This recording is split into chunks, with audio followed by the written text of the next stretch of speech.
Hi, I'd like to talk a little bit today about learning resources and what's available. And although this is an English channel, most of what is going to be said today could apply to most any language. And when I think back to when I was learning German, there really wasn't much in the way of available resources. There was no internet, no mobile phones. International telephone calls were very expensive, and there were things called video cassettes, which were usually available in one language or another and didn't have multi-language capabilities. So when we think about what we have today, that there is so many more resources and so much more available, it's almost too much. And I think it would be a good idea to mention a few things that are good and a few things that are bad, and try and sort of order them in some way. So if we think about reading first, there's physical books, Kindle, other e-books, lots of stuff available, and basically as long as it's well written, it doesn't matter what you read, and it can be any genre, any author, any topic. The only thing you need to do is, when you're reading the book and you come across a word or a phrase that you don't understand, stop, look it up, and understand it and carry on. And the same will apply to DVD, Blu-ray films. These are available in most languages, and ideally you'd find a film that you like that is originally in the language you're trying to learn. So in the case of English for a foreign language here, you've got lots and lots of examples in English speaking countries of films that are made in English with other languages available. And the idea is you take a film that you like and that you know and are familiar with, and use that as a learning resource, and just watch it in English. And again, you'll come across a phrase or a word that you don't understand, so pause it, check what it means, and carry on. If necessary, you can go back a couple of times. You can go back and watch it in your native language, and then you think, oh, okay, I understand that now. Now, when I say check it, or stop, check, and carry on, ideally you wouldn't just use an electronic translator or something online, just look up the word, oh yeah, that's it, and carry on, because the time you spend is so short, it disappears just as quickly afterwards. And although it sounds old-fashioned, I do believe that if you want to sort of stay in your head, you're better off using a dictionary, a physical book. And the reason I say this is, if you're looking up a word, it just takes longer, and your mind is working on that and is actively thinking about this word. So when you do find it in the dictionary, you look up the meaning, you will remember it more. I believe this to be the case. I actually had a very good student who used to do the DVD method, and he had a little book, and he'd write down the words that he didn't know in one column and the German word in another column, and he really did this properly. It was really good.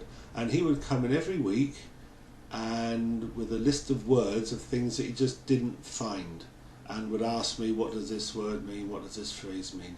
And it almost, so I like films as well, and it almost developed into a sort of a game where, based on the words or expressions that he was asking me about, I tried to guess the films that he'd be watching during the week. Obviously this guy had a lot of time on his hands and could do this, but I think he used the time well, and this is a good idea of how you can use films as a resource for your language learning. Internet. There are lots and lots of sites available, some paid, some free, for learning, for practicing, looking up words, vocabulary, explanations, all sorts of things. If you're not sure whether a certain site is good or not, ask someone, preferably a native speaker. Say, look, have a look at this site. What do you think? Is it well presented? Is it correct? Is it spelt properly? Is it something that is of value to me? And a special mention when on internet must of course be made for YouTube. There are lots and lots and lots of channels available, and some of them will be of interest to you. And you don't always have to use English learning channels. You can look at a channel that is of an interest to you, on a topic that you find interesting, that's a hobby, and just look at it in a different language. Now those are the sort of standard things. And then you have things like games. Games are fun. And a lot of online games. Now, a lot of games are in English, and obviously you can get them in German or French or Spanish or Russian, whatever, but a lot of the original games are in English, and why not play that game in English? And this is where you then take your time to read through the quest text, to listen to the players, and listen to the NPCs, and immerse yourself in it. And with an online game, if you're with other players, you can use TeamSpeak, Ventrilo, Mumble, even Skype, or classic sort of chat text, and communicate with other players. Now, depending on the type of game it is, they tend to attract different audiences, and for language purposes, I probably wouldn't recommend, say, Counter-Strike or something like that, because that doesn't really attract the kind of person you're going to learn good English from. If you want to play something like a role-playing game, like, I say World of Warcraft or something, then that tends to attract a slightly more mature, I do mean slightly in some cases. Pro tip, by the way, for you, any teenies amongst you, if you are playing a game and your parents call out, "What are you doing up there?" and you can quite honestly say, "I'm practicing English," and they will leave you in peace and quiet to play further.